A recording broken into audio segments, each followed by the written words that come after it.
Hello friends, আজ চলে এসেছি তোমাদের সাথে আরও একটা সুন্দর জলখাবারের রেসিপি নিয়ে। কদিন আগেই তোমাদের সাথে আমি শেয়ার করেছিলাম টাকোসের রেসিপি, একদম বাঙালি স্টাইলে। আর আজও টাকোসের রেসিপি নিয়ে এসেছি, তবে একটু অন্যরকম স্টাইলে, একটু রেস্টুরেন্টের স্টাইলে। এরকমভাবে একবার বাড়িতে বানিয়ে দেখতে পারো। এর স্বাদ রেস্টুরেন্টের স্বাদকেও কিন্তু হার মানায়, দারুণ খেতে লাগে। তো চলো আমরা রেসিপিটা দেখে নিই।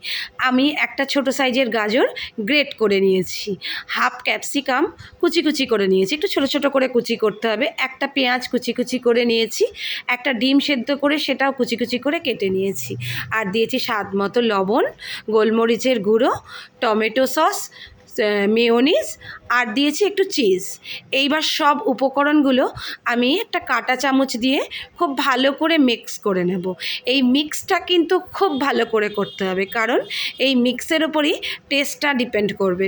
তো আমি খুব সুন্দর করে মিক্স করে নিয়েছি, তোমরাও এটা সুন্দর করে মিক্স করো।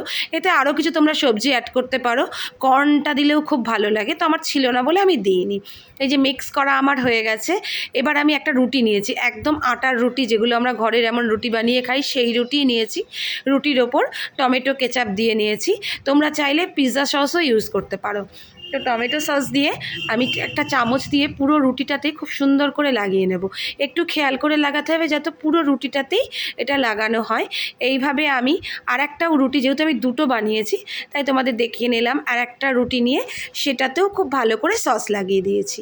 এইবার যে মিক্সটা আমি করে রেখেছিলাম, যে পুরটা বানিয়ে রেখেছিলাম, সেটা এবার আমি এই রুটির ওপরে দিয়ে দেবো। দেখো, একটা সাইডে আমি দিয়েছি, মাঝখানে বা পুরোটাতে দেবে না, একটা সাইডে ওই যে মিক্সটা করেছি ওটা দিয়ে দিতে হবে, একটু বেশি পরিমাণ করেই দিতে হবে। ওটা দেওয়ার পরে আমি ওপর থেকে একটু চিজ দিয়ে দিয়েছি।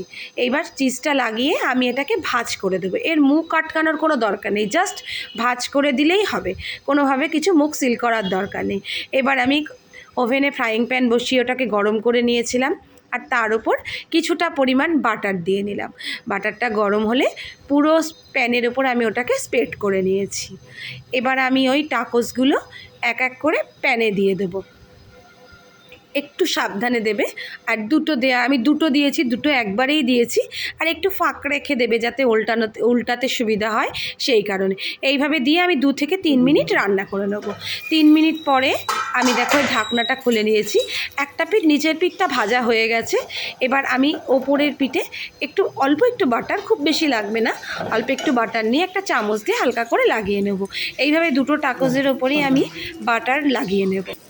লাগানো হয়ে গেলে এবার আমি খুব আলতো হাতে আর একটা পিঠ উল্টে দেব। এই উল্টানোর সময় একটু খেয়াল রাখবে, এটা একটু খুব সাবধানে উল্টাতে হবে। তো আমি একটা হাত দিয়ে ধরে আর একটা উল্টে দিয়েছি।